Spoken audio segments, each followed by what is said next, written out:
ಓಂ ಶಾಂತಿ. ವಾಣಿ date 4/9/2025 ಪ್ರಾತಃ ಮುರಳಿ. ಓಂ ಶಾಂತಿ. ಬಾಬ್ದಾದ ಮಧುಬನ. ಮಧುರ ಮಕ್ಕಳೇ, ಸಂಗಮಯುಗದಲ್ಲಿ ಪ್ರೀತಿಯ ಸಾಗರ ತಂದೆಯು ನಿಮಗೆ ಪ್ರೀತಿಯ ಆಸ್ತಿಯನ್ನೇ ಕೊಡುತ್ತಾರೆ. ಆದ್ದರಿಂದ ನೀವು ಎಲ್ಲರಿಗೆ ಪ್ರೀತಿಯನ್ನು ಕೊಡಿ, ಕ್ರೋಧದಲ್ಲಿ ಬರಬೇಡಿ. ಪ್ರಶ್ನೆ: ತಮ್ಮ ರಿಜಿಸ್ಟರನ್ನು ಸರಿಯಾಗಿಟ್ಟುಕೊಳ್ಳಲು ತಂದೆಯು ನಿಮಗೆ ಯಾವ ಮಾರ್ಗವನ್ನು ತಿಳಿಸಿದ್ದಾರೆ? ಉತ್ತರ: ತಂದೆಯು ನಿಮಗೆ ಪ್ರೀತಿಯ ಮಾತುಗಳನ್ನು ತಿಳಿಸುತ್ತಾರೆ, ಶ್ರೀಮತ ಕೊಡುತ್ತಾರೆ. ಮಕ್ಕಳೇ, ಪ್ರತಿಯೊಬ್ಬರ ಜೊತೆ ಪ್ರೀತಿಯಿಂದಿರಿ, ಯಾರಿಗೂ ದುಃಖವನ್ನು ಕೊಡಬೇಡಿ. ಕರ್ಮೇಂದ್ರಿಯಗಳಿಂದ ಎಂದೂ ಯಾವುದೇ ಉಲ್ಟಾ ಕರ್ಮವನ್ನು ಮಾಡಬೇಡಿ. ಸದಾ ಇದನ್ನೇ ಪರಿಶೀಲನೆ ಮಾಡಿಕೊಳ್ಳಿ, ನನ್ನಲ್ಲಿ ಯಾವುದೇ ಅಸುರಿ ಗುಣವಿಲ್ಲವೇ, ಮೂಡಿಯಾಗಿಲ್ಲವೇ, ಯಾವುದೇ ಮಾತಿನಲ್ಲಿ ಕೋಪಿಸಿಕೊಳ್ಳುತ್ತಿಲ್ಲವೇ. ಗೀತೆ. ಈ ಸಮಯವು ಕಳೆಯುತ್ತಿದೆ.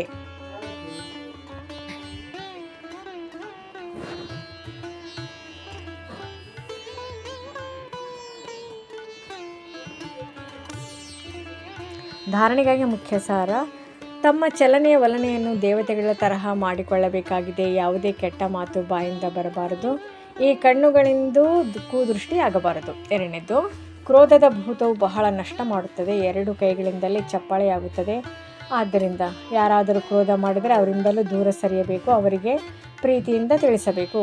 ವರದಾನ: ತ್ಯಾಗ, ತಪಸ್ಯ ಮತ್ತು ಸೇವಾ ಭಾವದ ವಿಧಿಯ ಮೂಲಕ ಸದಾ ಸಫಲತಾ ಸ್ವರೂಪ ಭವ. ತ್ಯಾಗ ಮತ್ತು ತಪಸ್ಸೆ ಸಫಲತೆಗೆ ಆಧಾರವಾಗಿದೆ. ತ್ಯಾಗದ ಭಾವನೆ ಉಳ್ಳವರೇ ಸತ್ಯ ಸೇವಾಧಾರಿಗಳಾಗಲು ಸಾಧ್ಯ. ತ್ಯಾಗದಿಂದಲೇ ಸ್ವಯಂನ ಮತ್ತು ಬೇರೆಯವರ ಭಾಗ್ಯ ರೂಪುಗೊಳ್ಳುತ್ತೆ. ನಂತರ ದೃಢ ಸಂಕಲ್ಪ ಮಾಡುವುದು, ಇದು ಸಹ ತಪಸ್ಸೆ ಆಗಿದೆ. ಆದ್ದರಿಂದ ತ್ಯಾಗ, ತಪಸ್ಯ ಮತ್ತು ಸೇವಾಭಾವದಿಂದ ಅನೇಕ ಪರಿಮಿತ ಭಾವ ಸಮಾಪ್ತಿಯಾಗಿ ಬಿಡುವುದು. ಸಂಘಟನೆ ಶಕ್ತಿಶಾಲಿಯಾಗುವುದು.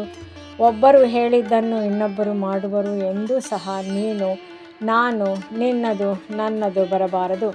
ಆಗ ಸಫಲತಾ ಸ್ವರೂಪ ನಿರ್ವಿಘ್ನರಾಗಿ ಬಿಡುವಿರಿ. ಸ್ಲೋಗನ್: ಸಂಕಲ್ಪದ ಮೂಲಕವೂ ಸಹ ಯಾರಿಗೂ ದುಃಖ ಕೊಡಬಾರದು. ಇದೇ ಸಂಪೂರ್ಣ ಅಹಿಂಸೆಯಾಗಿದೆ. ಅವ್ಯಕ್ತ ಸೂಚನೆ: ಈಗ ಲಗನ್ನಿನ ಅಂದರೆ ಪ್ರೀತಿಯ ಅಗ್ನಿಯನ್ನು ಪ್ರಜ್ವಲಿತಗೊಳಿಸಿ ಯೋಗವನ್ನು ಜ್ವಾಲಾ ರೂಪವನ್ನಾಗಿ ಮಾಡಿ.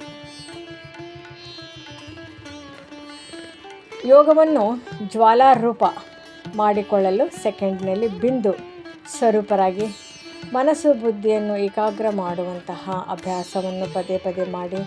ನಿಲ್ಲು ಎಂದು ಹೇಳಿ ಮತ್ತು ಸೆಕೆಂಡ್ನಲ್ಲಿ ವ್ಯರ್ಥ ದೇಹಭಾನದಿಂದ ಮನಸ್ಸು ಬುದ್ಧಿ ಏಕಾಗ್ರವಾಗಲಿ. ಇಂತಹ ನಿಯಂತ್ರಣ ಶಕ್ತಿಯನ್ನು ಇಡೀ ದಿನ ಉಪಯೋಗಿಸಿ.